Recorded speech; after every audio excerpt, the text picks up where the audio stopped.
we're trying to find a way to do this without being invasive. And what do you mean invasive?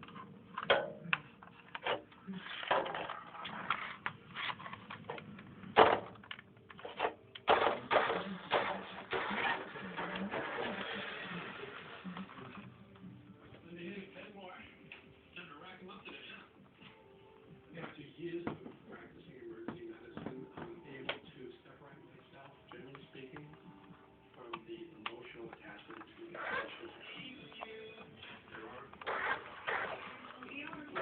There are various routines that we had monitored volume. Okay, I'll prep the tape.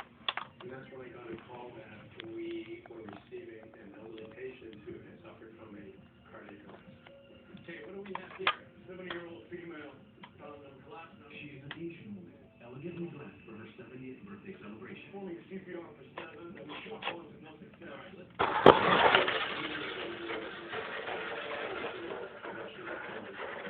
Okay, let's get a close up.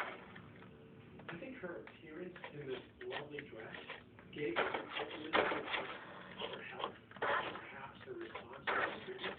This is in a rhythm that's called... Okay, no pulse.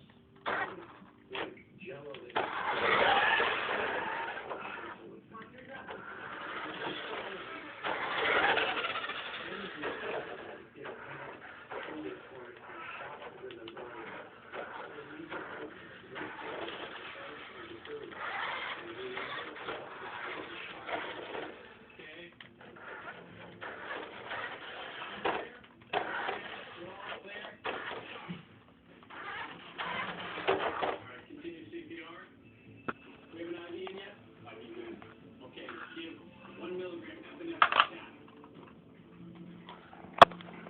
Unfortunately, she did not respond to those initial efforts.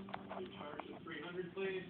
And what we found ourselves having to do was continue chest compressions and to have to shock her on multiple episodes.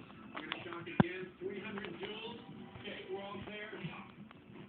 The likelihood of converting somebody's rhythm into a life-sustaining rhythm gets lower and lower with time. Clear.